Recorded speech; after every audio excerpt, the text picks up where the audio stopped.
Good morning. Today is Thursday, the third day of Tishrei, the day after Rosh Hashanah. I wish all of us, all of you, and all of us, all Am Yisrael, Gemar Chasim HaTorah, we should all have been inscribed and sealed for a good year. And today's Tzom Gedalia, the fast of Gedalia. And we're going to continue the Tanya. The lesson today is the end of Igeret Hakodesh, the letter 19 of Igeret Hakodesh, which is actually an additional part that was published later. And just to understand the concept, the topic, what we're talking about, we'll talk a little bit and briefly explain what the Alter Rebbe said in this chapter, this letter 19. The Alter Rebbe focused on the verse. It says, Oite oyer kasalmo, he wraps his light as within a clothing. And the Alter Rebbe explained that this refers to the Torah. The Torah that we have is sort of wrapped in clothing, meaning that there is light much deeper than what we see on the surface. To understand this, the Alter Rebbe started with a question that the Arizal mentions that Moshe Rabbeinu reached only to a certain level, that he did not reach above Atzilus. And he asked the question, how could that be? We know the Arizal himself and others, Kabbalists, they explain in levels which is way above, higher levels than what he says that Moshe Rabbeinu achieved. So how could it be that they achieved more than Moshe Rabbeinu? So he gave a whole explanation about basically the difference between what Moshe, the type of what Moshe Rabbeinu achieved, the way he achieved. And the difference is between seeing and hearing.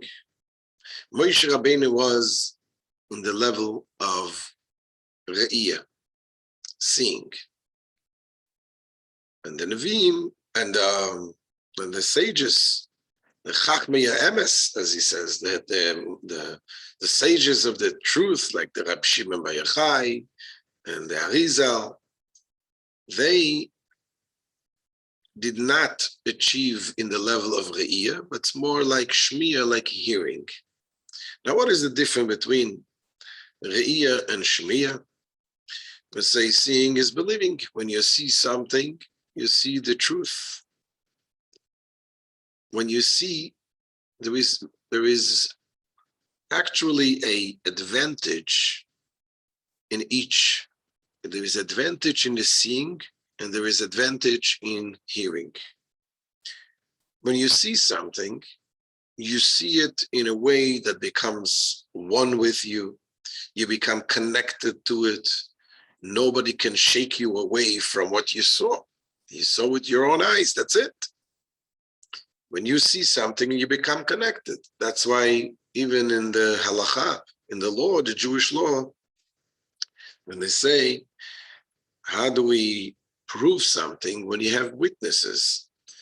To prove something in a court of law, you have to have witnesses that saw. What happens if a judge saw the event, then he cannot reside on this case, because a judge needs to be objective. And when you see, you're no longer objective. Nothing can remove you from what you saw.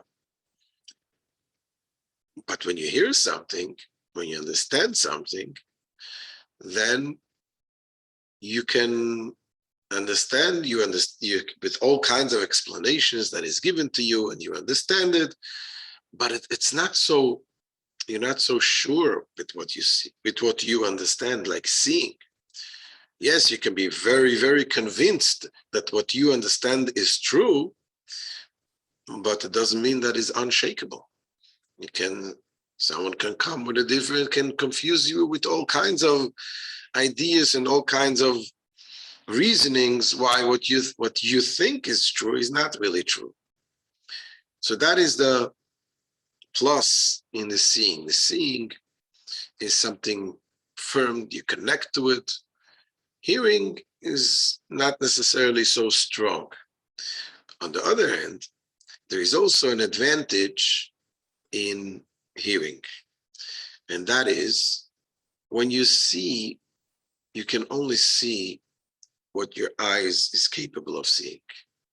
You cannot go deeper with the sight. So, for example, when you have in this room, there is the sound waves. Sound waves you cannot see with your eyes, but you can hear it. You can listen to the sound that comes from the sound waves. There's also, we're talking about the spiritual worlds. With hearing, with understanding, you can use the hearing and getting much deeper into a concept, into a subject, than with your sight. So that's what the Alter Rebbe explains, the difference between Moshe Rabbeinu and the other sages. Moshe Rabbeinu, he was in the level of seeing. And seeing, he did see very, very high levels. However, what the Arizal is telling us, that he only achieved the sight to a certain degree. He achieved the sight until that he didn't have the pnimius chachma ilah. He didn't have the inner part of the chachma ilah from Atzilus. Certainly not in the keser, in the crown, which we explained in the previous lessons, the difference between these levels. But he only had achoraim, the chachma, the external part of the wisdom, which is enclosed in the bina. So what the sages later on, the Kabbalists, Rabbi Shimon Bar Yochai, the Arizal, they achieved in a higher level understanding, but it wasn't in the level of seeing, it was only in the level of hearing. And Alter Rebbe went on to explain in depth the idea that the Torah that we study is a Torah that is, we see the external part, but it's oita oir kasalma. It is wrapped like in a clothing, and there is the depth, and only the lower levels of the spheres is revealed in the recipient. But what we receive in the depth of it is the highest levels of the oil of the light, but it's in a concealed way. And today, in the part of what we're learning today, it's connected to it in this aspect that he explains that the lowest levels of the spheres are enclosed in what we have. And he goes in also to explain the concept of the letters of the Torah, the way it's written. So let's look inside and we'll see how the Alter Rebbe explains in the letter about the letters of the Torah.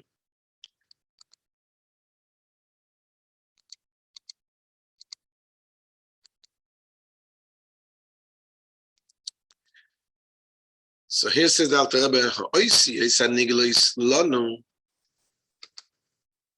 says the letters that are revealed to us.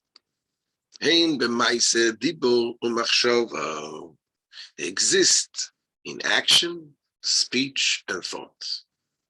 What does that mean? We have letters, the letters that exist in action, in speech, and thought. Says the Alter Rebbe, the Maise,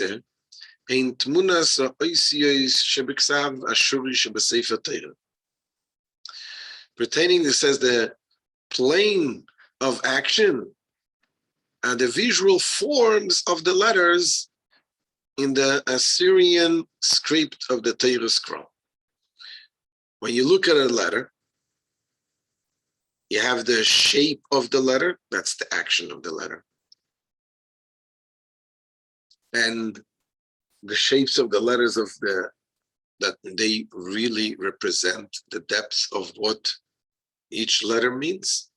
This is why it is so important when we have our Torah written, our mezuzahs, our tefillin, that they should be written correctly, in the right shape. That's why we give them to check, to make sure that each part of the letter is written correctly. It is interesting to note also that although there are many different types of letters, a few versions, there is Ksav Arid, there's Ksav writing of the Arid, version of the Arid, there's the version of the Beis Yosef, there is different versions, there's Sephardic writings, all kind of different versions. The Alter Rebbe, he revealed a new type of writings that there was, when he had some revelations that there was differences between the way the letters is written by the poskim, by the rulers in the Shulchan Aruch, the way the letters were supposed to be written, and the way from the Kabbalah is understood. It was a little different version. So the Alter Rebbe went and combined, and he wrote a ksav, a type of writing that combines the two.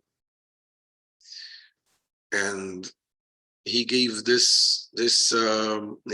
wrote this 22 letters of the alphabet. And this is what until today we have this ksav and we write this writing. It's a very expensive pair of tefillin or mezuzahs if you want to get this one. It's more difficult to write. And you have to be a mumche, you have to know exactly how to do it. That it combines both the Kabbalah and the poskim. And it was an interesting story also in Alter Rebbe. After it was revealed to him, this ksav, his Magid, his teacher, was very happy with this ksav. And later on he went and he went to the town of Reb Zusha of Anipoli.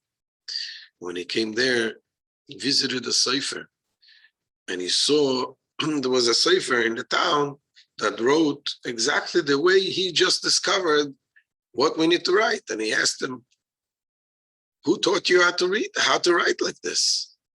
So the sefer says, I don't know, I have just Reb Zusha of Anipoli. He just came to me and he told me that he got a revelation from heaven that from now on you should write like this.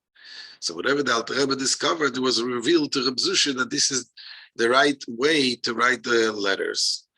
So indeed today there's a lot of, especially the Lubavitchers, they're very careful to get the Alter Rebbe's writing.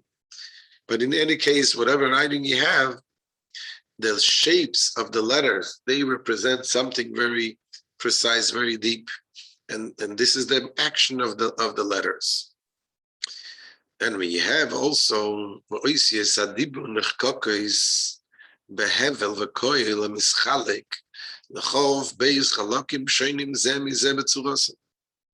the letters pertaining to speech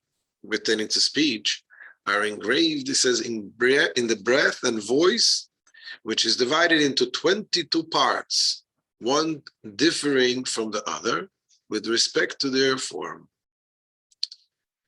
And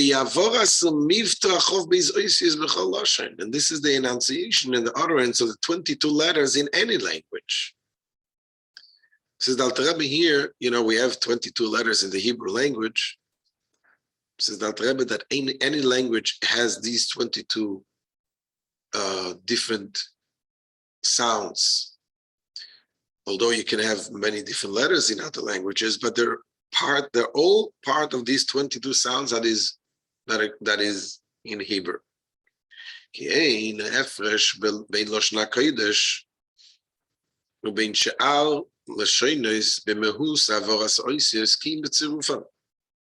says there is no difference between the holy tongue, the Hebrew language, and the other languages with respect to the nature of the letters in enunciation, only with respect to their combinations. In other words, if you have different combinations, you can have a different sound coming out. But in essence, the 22 Hebrew letters, these are the roots of all types of letters. Now, so you have the letters in action, you have the letters in speech, and then you have the letters in thought. The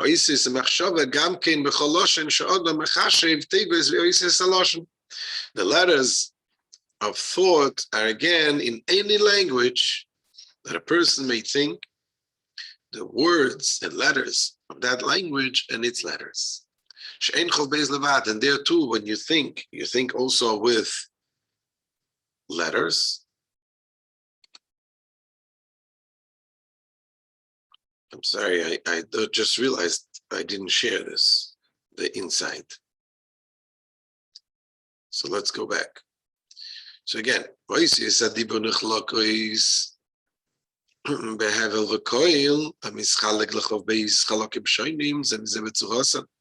says the letters pertaining to speech are engraved in the breath and voice,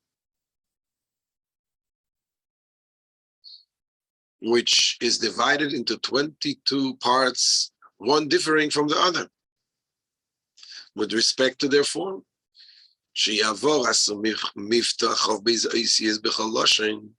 the enunciation and the utterance of the 22 letters in any language. It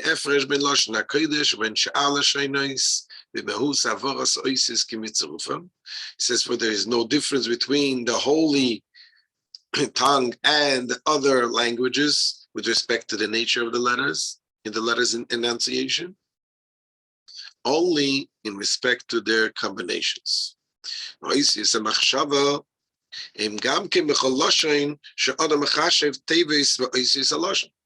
letters of thoughts are again in the language that a person may think, in the words and the letters of that language and its letters. And that too, also, there's only 22 letters. It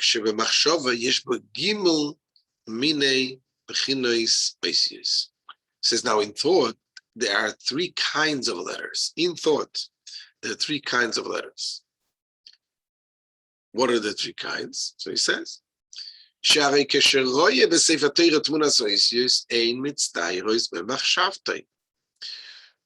because when one sees the visual form of the letters in the Torah scroll, they are pictured in his thoughts. So what do you have in thought? The picture of the letter.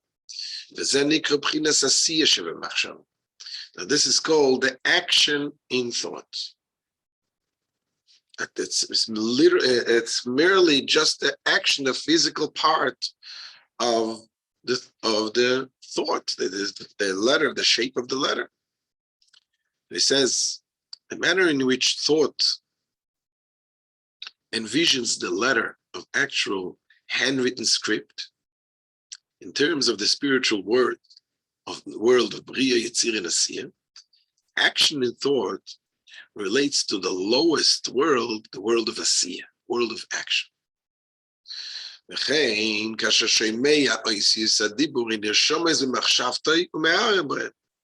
Says likewise, when one hears the letters of speech, they become inscribed in his thought, and he meditates upon them. So when you hear these letters, these words, so you meditate about what you heard. Those are the speech of thoughts, the speech in thought. This refers to the world of Yetzirah. Now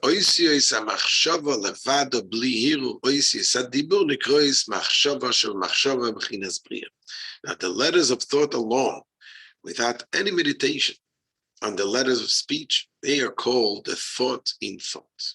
This is related to the world of Bria. So continues the Alter Rebbe and says, When oisis adibur mamash hein misavos umekables chayusam oisis eilo atzma shemachshava. Now the letters of actual speech come into being, and they receive their life force from those very same letters that are in thought. He said, even though sometimes a person can speak of one thing and while thinking about something else.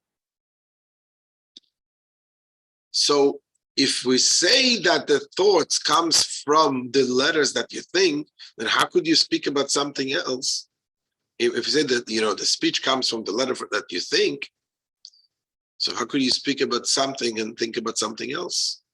And it does happen a lot. You're talking to someone and he's saying something, but his mind is elsewhere. Talk about people who davening Shmones Amida. Sometimes, you speak, you say the words, and your mind is completely elsewhere. That's a challenge, a day-to-day challenge. Nevertheless, as the Alter Rebbe, the words that you speak were already there in your mind before. You cannot speak unless it was at some point in your mind. Says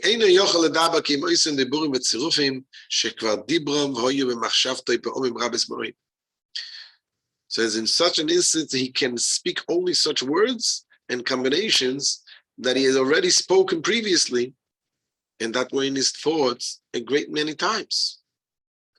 You can only, when you speak without thinking, supposedly without thinking, is because you thought it already many times.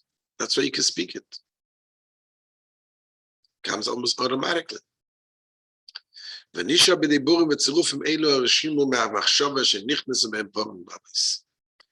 Thus, he says, in those words and combinations, there remains a vestige of the thought that entered into them many times. And this serves as the life force of the letters of his speech.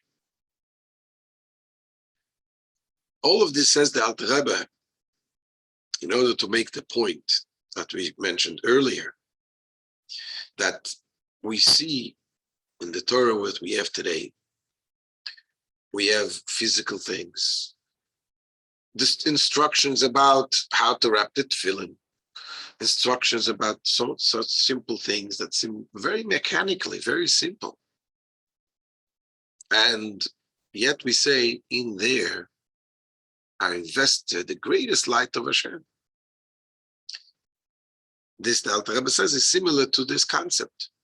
When you can sometimes speak, and the speech becomes very mechanical, but yet in the speech, you can only speak because it's invested in them the depth, the thought that was before.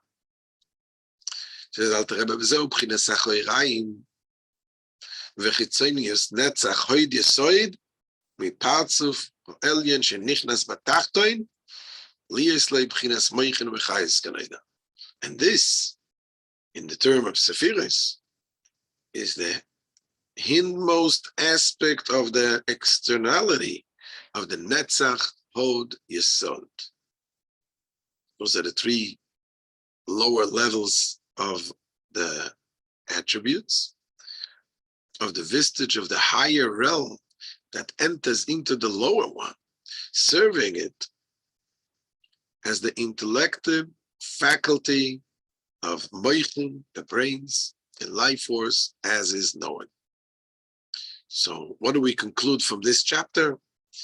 Is number one, we're talking about that the light is wrapped into, the Torah is wrapped into, like in the clothing, into the words and the letters that we learn the Torah, the mitzvahs that we do. We also learned about the aspect of the sight, the difference between hearing and seeing, and that when you see something, there is the strong part of the seeing, is that it becomes very connected to you. So what we can take the lesson also in life from this is the power of sight. Sometimes people say, if I'm acting okay, I'm doing the right things, I'm not acting immorally, but sometimes people misunderstand the effect of just seeing something which is not moral. The Rebbe Rashab talks about it, about the power of sight. When you see something which is not good, how deeply it affects the person. And it affects the person deeply.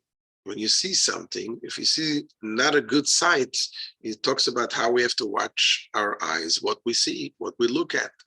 So when you see something which is morally not good, even though you say, oh, I'm only seeing, I'm not affected by it, I don't get excited with this. Says the Rebbe Shav, if you don't get excited, it's probably even worse, because it means it is so ingrained in you that, you get excited from something new, something that is you're not used to, something, and that's something you're so used to, you don't get excited from. So the point is that seeing good things is a positive thing, and seeing not good things, even though if it's only seeing, you're not doing anything, it has a deep effect on the soul, on the person. So this is the end of today's share. Thank you for joining, carrying with us after Rosh Hashanah, after this Yom Tov, and we shall continue Mitzvah Shem tomorrow morning. Have a wonderful, wonderful day in a Gemara Chasim Teva. Any questions?